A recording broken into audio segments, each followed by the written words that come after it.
And I think the idea is that if we get married, that somehow we're going to bottle that up and store it forever and never lose it. But I don't think that's a reality. I think that's I don't actually the think fear so. response. I think the idea that you can bottle love up and save it into something that where it's safe and you can always have it. I think that's, to me, I think that's what destroys love, in my opinion. I think love is much better experience when it's free, because I think that you don't really know if a person really desires you when they're there because of a contract, right? Like, so if you're with me because we're an us, right? You're committed to the us. You're not committed to me. It's not you committed to me. It's me committed to the us and you committed to the us. And I feel like that us often makes people feel kind of shackled, and that's where a lot of resentment in relationships comes from. Because you're trying to bottle up something that's meant to be free, in my opinion. Wait. So love is free. This Hank then go. Yeah. Let him get his point across, and then you go. No. She can. I was landed there. Yeah, but Hank then go. Yeah, go ahead, Hank. And I know Ann and True was trying to go ahead and respond. Go ahead, Ann. Go ahead, Hank. Yeah, that's okay. Let me say this. What I don't like about the situation and which the message she's pushing. Sorry about that. The message she's pushing is she's making a mockery of marriage when she's talking about marrying herself. I don't agree with nobody doing that. If you don't want to get married, that's your choice. You have that decision, you have that right. That's cool. But to make a mockery of talking about marrying yourself is a joke and disrespectful. Let me say this. There's nothing wrong with marriage. The problem is divorce. And when you make it an option, you allowing yourself an out. You're letting it be known, if things don't go the way I want them to go. Because she speaks as an individual. She's been speaking as an individual ever since she was in her early teens. It's all about me, me, me. I don't know if y'all remember that song. Some of y'all may not. But she's always, I don't, my credit good. I don't need no cosign. I'm good. Thank you, ma'am.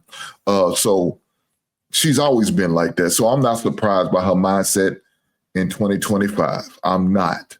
It's going to be what it's going to be. She's been like that. But the fact that she's making a mockery of marriage, I don't agree. And when people make divorce an option, you're already looking for an out.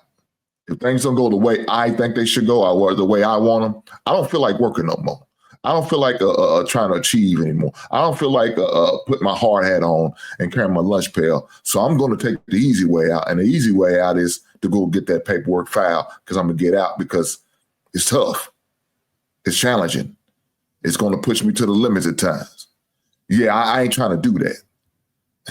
If there's bad days and storms coming, I don't want to be here for it. He hitting bad, he loses his goddamn job. I don't want to be around for it. Fellas, she decided to do something different, or she has a chemical balance problem. And her body said, I don't feel like having sex anymore. I can't.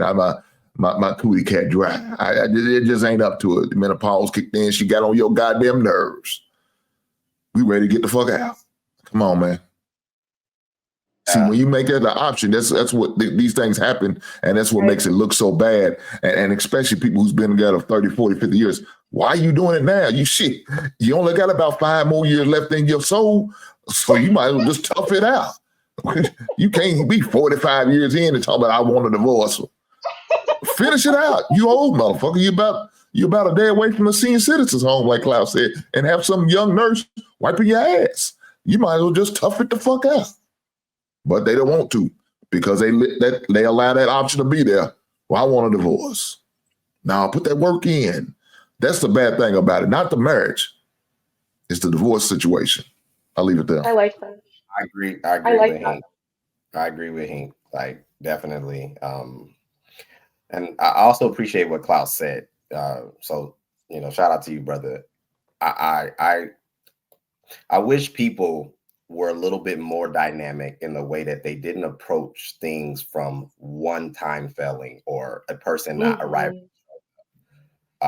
Life is about pushing yourself to the next level, elevation. To elevate requires commitment of self, whether that's mission-based, whether that's training, whatever it may be. The best people on the planet, the most pronounced people on the planet, did not do something on a rudimentary level. They put themselves in a position to fail. That's what marriage is. And I think not just marriage from a relational love basis, that's one tier. What marriage was designed to do is to bridge families. We currently don't live in a society that promotes families. Families are not highlighted for being the network that we all at one point needed to survive. Since we've transitioned now to where we're so individualistic, I think that's why people can diminish, like Hank said, make a mockery of it, because in order, and unless you've seen it function, it's kind of hard to understand the vastness. A lot of communities like your Middle Easterns, some of your Asians, it's not based on happiness. That's an American concept.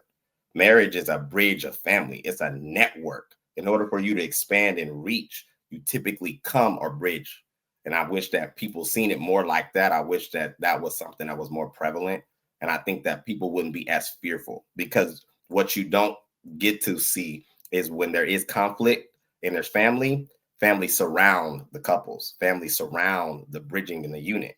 So you're not just dealing with that one person and their inadequacies, you're dealing with support from a multitude of levels. And I'll land. Beautifully said. I really love how you highlighted how modern relationships are very individualistic and happiness centered when it has to be about survival and community and bridging. One of the things that this is why this is such a problem, and what Hink is saying is when we normalize this type of relationship, like being married is just as valuable in society as being married to yourself, we are actually hinting towards, and this is just my opinion, but I think we are subconsciously hinting towards an acceptance of individualistic nature. It's like we all live in our own little circle, and who are you to tell me how to live my life? I think that's a problem because the reality is we do need each other for survival. We cannot and will not move forward if not for the relationships that we have with one another. That's just biological fact. And so, my like she can do her, and again, she's just a person, but I do think she is signaling a huge problem, especially in modern women when we date, which is oh, I have all the time in the world, or my happiness matters, and I've seen some things in the past, and I just don't really want to deal with that trauma. Well, when you're married and the survival of your family depends on this relationship, like yeah, you gotta figure your shit out. Like you cannot continue to act like you did when you were single. And oftentimes, I would argue, marriage and a support network actually does elevate you into the version that you're seeking to be.